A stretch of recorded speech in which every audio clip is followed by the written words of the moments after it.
आज भी बहुत से ऐसे लोग हैं जो भगवान को नहीं मानते हैं। उनका मानना होता है कि भगवान का अस्तित्व ही नहीं है, भगवान जैसी कोई चीज़ नहीं, मतलब प्योर नास्तिक होते हैं। आज की जो मेरी कहानी है वो इसी बात पे है।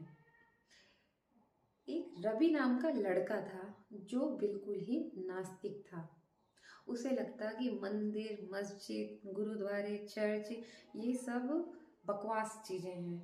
मूर्ति पूजा और तीर्थ स्थल जाना ये सब बेकार के काम है, क्योंकि वो भगवान को मानता ही नहीं था। उसको लगता कि ये मूर्ख लोगों ने बनाया है, कमज़ोर लोगों ने, जो विपत्ति के समय जाके मूर्ति के आगे बैठ के अपना रोना रो सकें। और उनको लगता है, अपने मन को समझाते हैं मूर्ख और कमज़ोर लोग, कि भगवान मेरी मदद करने आएंगे। ऐसा उस लड़के को लगता था।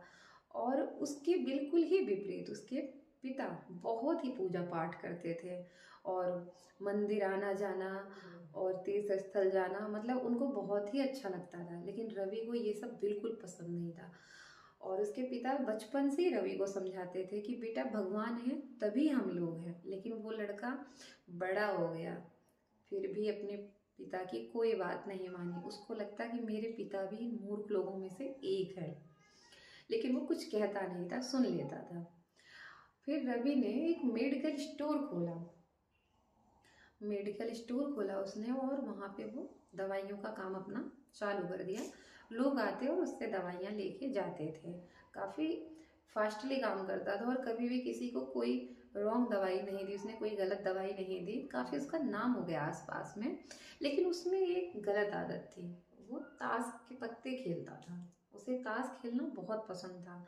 तो 8-9 बजे वो अपने दोस्तों के साथ वहीं मेडिकल शॉप पे ही ताश खेलता था। रोज की तरह उसके दोस्त एक दिन आ जाते हैं और ताश खेलने लग जाते हैं। और उस दिन क्या होता है, बारिश होने लगती है।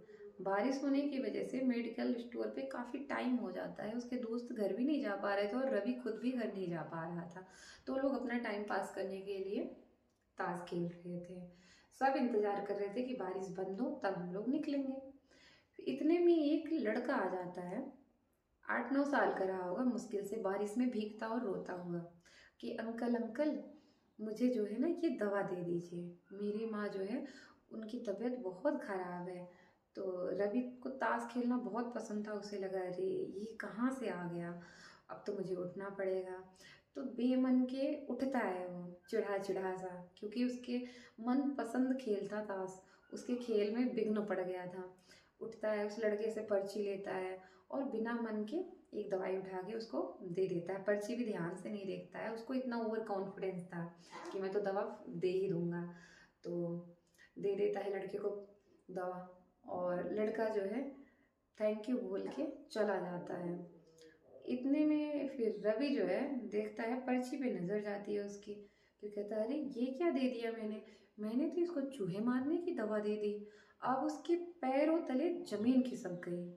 अपने दोस्तों से ये बात बताता है, और उसकी आंखों में आंसू आ जाते हैं, डर की वजह से कि उसका नाम खराब हो जाएगा।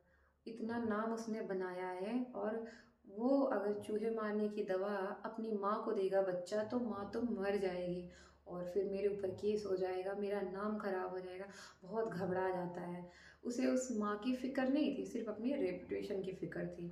बहुत देर बैठा रहा। उसके दोस्त सोचते हैं कि वो लड़का पता नहीं कहाँ आया था, कहाँ गया, कहाँ जाएं हम ढूंढने उसको। रवि से बोलते हैं कि यार हम तो तेरी मदद करते, लेकिन वो बच्चा पता नहीं कहाँ से आया था, कहाँ गया, नहीं हम उसे रोकते जाके। अब रवि भी बिल्कुल हेल्पलेस हो गया था। और लोग जब हेल्पलेस हो जाते हैं, कोई भी हो, मैं आप या कोई भी, सभी भगवान को याद करते हैं। तो उसके दोस्त बोले कि यार तू भगवान से प्रार्थना कर कि कुछ भी गलत ना हो, अब तो भगवान के हाथ में ही है जो कुछ है। तो उस दिन उसने हाथ जोड़ के, पता नहीं उसके मन में क्या आया, उस हाथ जोड़ के कहता है कि हे भगवान, मैं आज तक तुमको नहीं माना, लेकिन आज मैं दिल से आपसे प्रार्थना कर रहा हूँ कि कैसे भी करके आप चमत्कार दिखाओ। मैं जो सोच रहा हूँ वो कुछ भी गलत ना हो। और वो आंखें बंद करके बस प्रार्थना ही किए जा रहा था। इतने में ही वो बच्चा वापस लौट के आता है, और बोलता है अंकल अंकल मुझे दूसरी दवा दे दो। अब रवि की आंखें खुलती हैं, प्रार्थना कर रहा था वो, आंखें खुलती हैं और उसके पैरों तले ज़मीन खिसक जाती है। वो बोलता है क्यों बेटा, क्या हो गया?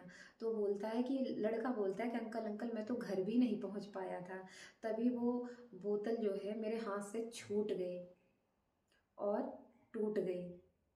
कांच की बोतल थी, वो टूट गई। मैं जल्दी जल्दी में जा रहा था ताकि अपनी माँ के पास पहुंच जाऊं, वो बहुत बीमार थी। अब मेरे पास पैसे नहीं है अंकल जी, अब आप दवा दे दो मुझे।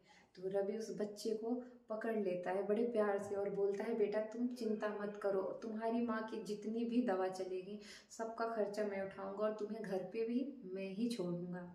और फिर उसको जो दवाई पर्ची में थी वो दवाई दे के अपनी दुकान बंद करके अपने दोस्तों के साथ उसके घर जाता है और वो दवाई उसकी माँ को देता है और घर आता है। फिर वो भगवान की सत्ता को मानने लगता है। वो जो दूसरों को मूर्ख समझ रहा था, फिर वो अपनी मूर्खता पे बहुत रोता है और अपने घर में फिर वो मूर्तियां रख लेता है, पूजा पाठ करने लगता है और सबको समझाता है कि ईश्वर होते हैं, बिना ईश्वर के अस्तित्व के हमारा होना संभव ही नहीं है। तो आप में से कितने लोग नास्तिक और आस्तिक हैं, कमेंट बॉक्स में बताइएगा। और मेरी छोटी सी कहानी अगर आपके दिल को छू गई हो, आपको अच्छी लगी हो, तो मेरे चैनल को सब्सक्राइब कर लीजिए, वीडियो को लाइक कर दीजिए, शेयर करिए, कमेंट करिए और अपनी अपनी लाइफ में खुश रहिए, मस्त रहिए।